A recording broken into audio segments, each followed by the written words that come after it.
You walk into a room and a patient's oxygen saturation is just plummeting. Right. They're actively clutching their chest, gasping for air, looking you right in the eye and saying, I feel like I'm going to die. It is honestly the absolute highest stakes scenario you can face at the bedside. Yeah. Total terror for the patient and, a massive test of clinical judgment for the nurse. Yeah, because the decisions made in the next 30 seconds literally dictate whether that patient lives or dies. So, welcome to the Super Nurse podcast created by Brooke Wallace.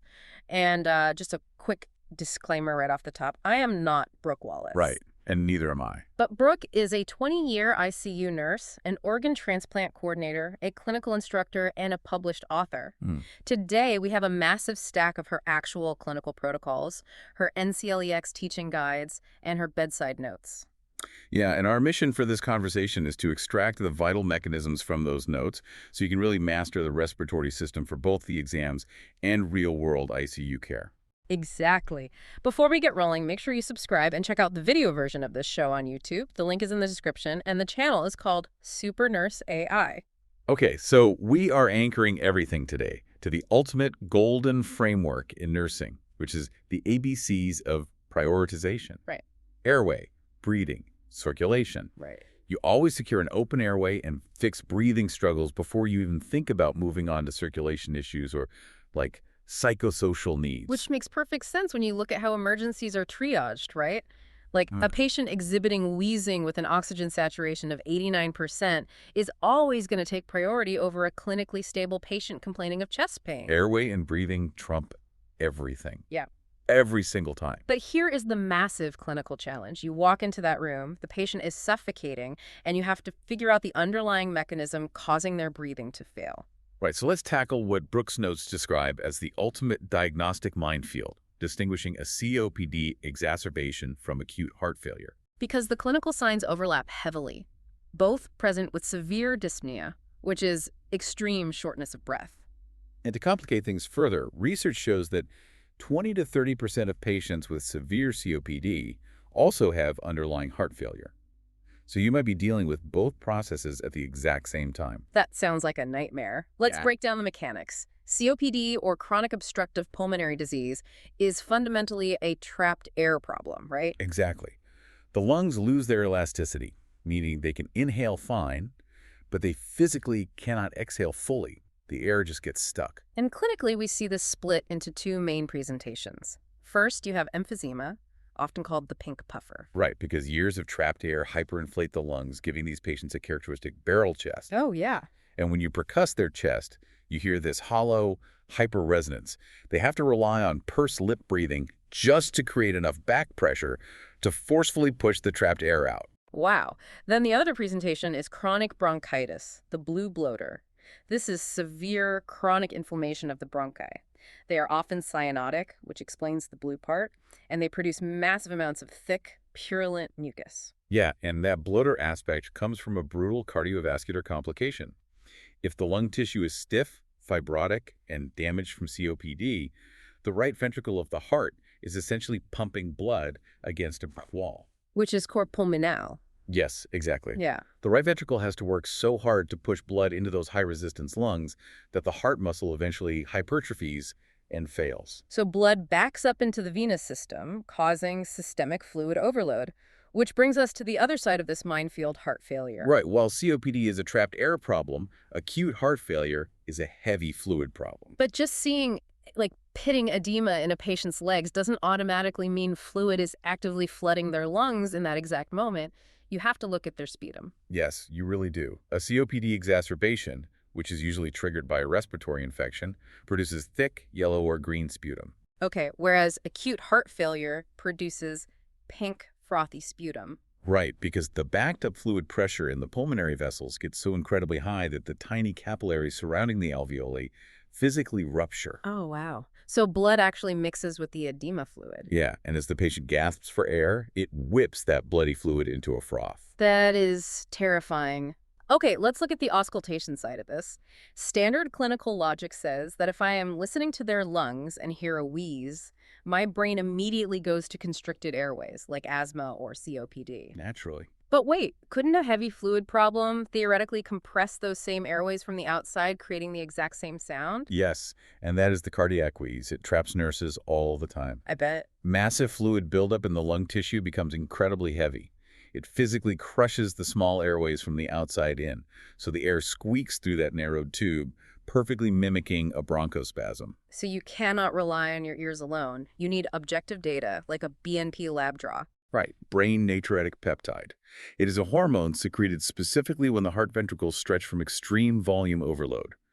A sky-high BNP confirms a heavy fluid problem. And a normal BNP points back to the COPD distress. Exactly. You combine that with a chest x-ray.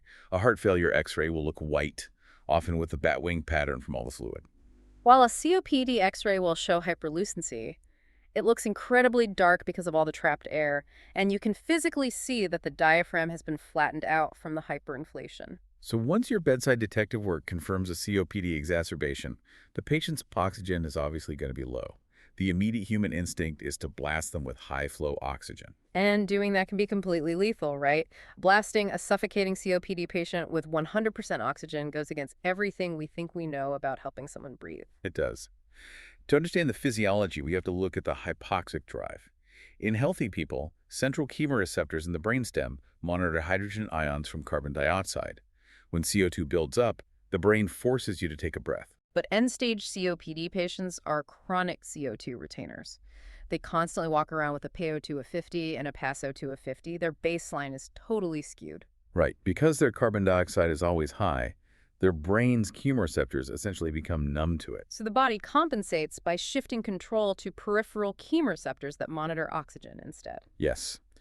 The brain starts relying on a constantly low oxygen level to trigger a breath. Oh, I see. So if you throw a non-rebreather mask on them and crank the oxygen to 100%, those peripheral chemoreceptors sense a massive surplus of oxygen. Exactly. And the brain sends a signal saying, we have plenty, no need to breathe anymore. And the respiratory drive shuts off entirely. The patient goes into lethal respiratory arrest. Which is exactly why the strict target's PO2 for a COPD patient is 88 to 92%. Let's talk about how this shows up on arterial blood gases, or ABGs, because the exams heavily test your ability to interpret these numbers. Normal adult ranges are a pH of 7.35 to 7.45, PaO2 of 35 to 45, and PaO2 of 80 to 100. Right, so if a COPD patient stops breathing effectively, they slip into hypercapnic respiratory failure. They retain massive amounts of carbon dioxide, Which acts as an acid in the blood. Their pH plummets below 7.35, and their PaCO2 skyrockets well above 45. They are basically drowning in their own acid. and that is why you must avoid giving them opioids like morphine or benzodiazepines ending in PAM or LAM. These high-alert medications depress the central nervous system. Right, and if you absolutely must administer an opioid, clinical guidelines require strict, continuous monitoring for hypoventilation by reassessing their respiratory rate and SpO2. You also have to understand the other side of the acid-base spectrum. Take a patient in early sepsis, for example. The systemic infection causes them to breathe incredibly fast. Yeah, that tachypnea blows off too much carbon dioxide, pushing their pH above 7.45. They go into respiratory alkalosis. Exactly. The key nursing intervention there isn't medication, it's physically coaching them through slow, controlled breathing to retain some of that CO2. Let's bring this back to our suffocating COPD patient. If their airways are tight and I can't give them a ton of oxygen or calming meds, my instinct is to just hit them with a continuous albuterol nebulizer. Sure, but albuterol is just a bronchodilator. It relaxes smooth muscle, but it completely lacks the mechanical pressure to force gas exchange in those damaged floppy alveoli. So this is why the absolute priority intervention is a BiPAP machine, bi-level positive airway pressure. It uses pure physical force. It delivers a high burst of pressure on the inhale to force fresh oxygen deep into the lungs. Right, and it delivers continuous positive pressure on the exhale. That expiratory pressure acts like a mechanical stent, holding those floppy airways open so the trapped carbon dioxide can be forcefully pushed out. It's basically mechanical ventilation without the breathing tube. Yeah, exactly. So we've established how pushing air into the lungs saves a patient. But sometimes the problem isn't getting air in. Sometimes air, fluid, or blood has leaked outside the lungs into the pleural space, crushing the lung from the outside. And that requires an entirely different physical intervention, the chest tube. The physiology of breathing relies on negative pressure in the chest cavity. When the diaphragm drops, it creates a vacuum that sucks air into the lungs. Right. If you get a hole in the pleural lining, a pneumothorax, that vacuum is broken. The chest tube is inserted to suck that air or fluid out and restore the negative pressure. And managing that equipment requires understanding the 3 chambers of the drainage box. Plus, gravity is your main tool. You always keep the drainage system below the level of the patient's chest. Okay, so chamber 1 is the suction control. You want to see gentle, continuous bubbling, right? Like a kid slowly sipping a milkshake through a straw. Yes. Vigorous, violent bubbling just means the wall suction is cranked too high and the water is evaporating too fast. Doesn't mean it's working better. Chamber 2 is the water seal, which acts as a one-way valve, allowing air to leave the chest cavity without getting sucked back in. You want to observe tidling here, a gentle rise and fall of the water level reflecting the patient's breaths. Right, but if I'm looking at that water seal chamber and I see continuous, steady bubbling. You have an active air leak somewhere in the system. The vacuum is compromised. Exactly. And if you see absolutely zero fluctuation, the tube is either physically blocked or the lung has successfully re-expanded and healed the hole. Okay. And the third chamber is the collection chamber. You monitor the fluid output here. Bright red blood suddenly exceeding 100 milliliters per hour indicates an active hemorrhage. You notify the provider immediately. Now consider the nightmare scenario. The chest tube is accidentally yanked completely out of the patient's chest. Oh, God. What do you do? Your protocol relies on manipulating physics again. You instruct the patient to forcefully cough and exhale, which forces trapped air out of the chest cavity. You quickly apply a sterile petroleum gauze, dressing over the hole, but, and this is key, you tape it on 3 sides only. The 3-sided tape job is crucial. If you tape all 4 sides, you completely seal the hole. When the patient exhales, the trapped air has nowhere to go, pressure builds exponentially, and you create a deadly tension pneumothorax. Right, so taping 3 sides creates a flutter valve. Air can escape out the untaped side, but the dressing gets sucked flat against the skin when they inhale, stopping air from re-entering. That is so smart. Yeah, and a strict rule for tube maintenance. Never strip or milk the tubing to clear a clot. Aggressively squeezing the tube spikes the negative pressure inside the chest cavity to dangerous levels, which can physically tear the delicate lung tissue. Good to know.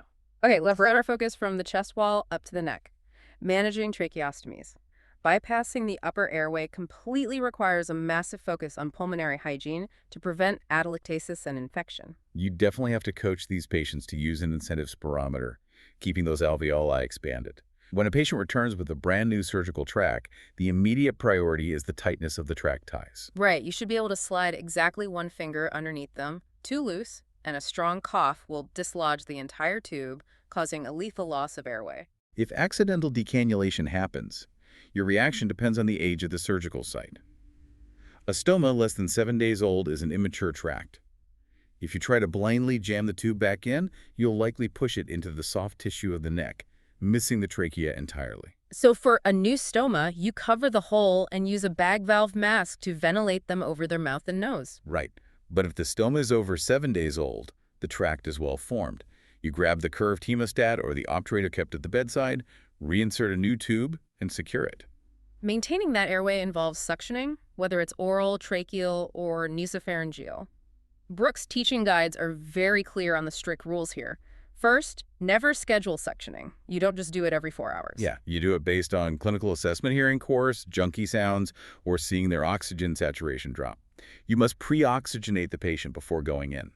Crucially, you only apply the actual suction mechanism on the way out. You never apply suction while advancing the catheter down the airway. Exactly. And you're running a strict timer, too.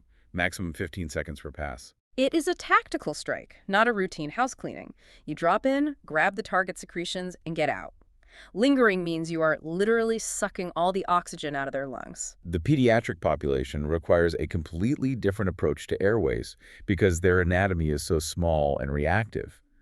Pediatric respiratory emergencies test your ability to intervene appropriately without making things worse. Take croup, for example. The child has that classic seal-like barking cough. The intervention is cool, humidified air to reduce the swelling in the upper airway. But if you suspect epiglottitis, the child is drooling, sitting in a tripod position, and in severe distress, the protocol flips entirely. You absolutely do not touch that airway. Wait, really? No tongue blades, no swabs? Nothing. Agitating the epiglottis will cause it to completely spasm and close. You keep the child calm and immediately call anesthesia or the rapid response team to secure the airway surgically if necessary. Wow, okay. And for something like RSV bronchiolitis, the tiny airways are flooded with thick mucus. The child's work of breathing goes through the roof. The intervention relies heavily on aggressive suctioning of those secretions and providing supplemental oxygen while continuously monitoring their effort. So we've covered mechanical blockages, fluid in the lung tissue, and bypassed upper airways. But what happens when the blockage is inside the pulmonary blood vessels themselves? A pulmonary embolism, or PE, the ultimate vascular roadblock. Exactly. A PE is a massive supply chain issue. The patient is ventilating perfectly fine, oxygen is filling the alveoli, but the perfusion, the actual blood flow to pick up that oxygen, is blocked by a clot. This creates alveolar dead space. The oxygen is sitting right there, but the delivery truck can't access the loading dock. And this pathology is driven by Virchow's triad, three compounding factors. First, venous stasis, sluggish blood flow, usually from prolonged immobility or surgery. Second is endothelial injury, physical trauma to the inner lining of the blood vessel walls. And third is hypercoagulability, a chemical shift in the blood, often from genetics, cancer, or even oral contraceptives, that makes it abnormally prone to clotting. Which brings us back to the terrifying scenario we opened with, the patient clutching their chest, screaming, "I feel like I'm going to die." The brain is highly sensitive to drops in oxygen. Right.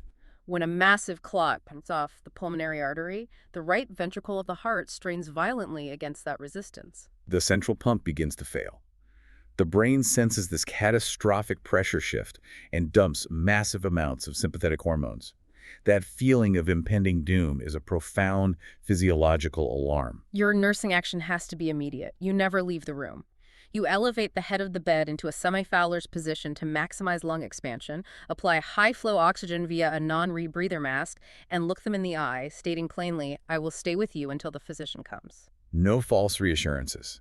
You provide safety through decisive action and physical presence.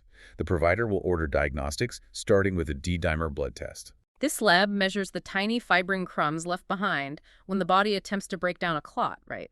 Yes, a positive D-dimer confirms a clot exists somewhere in the body, but it doesn't pinpoint the location. To find the exact blockage, they order a CT angiogram.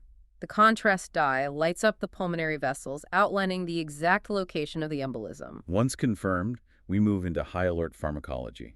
We have to talk about heparin. And the biggest misconception is that heparin acts like a little biochemical Pac-Man swimming around chewing up the clot. Heparin does not dissolve existing clots. The body's own natural fibrinolytic system does that over days or weeks. Wait, if heparin isn't chewing up the clot, it must be acting as a biochemical roadblock, just stopping the clot from getting any bigger while the body does the actual cleanup. Precisely. Heparin binds to a naturally occurring protein called antithrombin 3, causing a conformational change that makes it incredibly powerful. It essentially shuts down the body's fibrin supply chain, freezing the clot at its current size. Managing a heparin drip requires monitoring the PTT, the partial thromboplastin time, every 6 hours. You aim for a therapeutic range of 1.5 to 2.5 times normal. Right, because if the blood gets too thin, you risk severe hemorrhage. You must have the antidote ready at the bedside, which is protamine sulfate, and you push that protamine sulfate slowly over 10 minutes to avoid cardiovascular collapse. There's another massive risk tied to heparin-induced thrombocytopenia, or HIT. It is a terrifying immune reaction where the patient's body develops rogue antibodies that attack the heparin platelet complex. It rapidly destroys the patient's circulating platelets, but worse, it throws them into a hypercoagulable state where they start forming deadly microclots all over their body. The immediate intervention is to stop all heparin. But think about the labs here. If I look at the chart and see the patient's platelet numbers are crashing, standard logic says I should hang a platelet transfusion to replace what's missing. Why is that the absolute wrong move? Giving fresh platelets to a HIT patient is like pouring gasoline on a fire. The body has weaponized its own immune system. Those rogue antibodies will instantly hijack the fresh platelets you just transfused, using them to build hundreds of new deadly blockades in the brain, kidneys, and liver. You have to switch to a completely different class of anticoagulant immediately.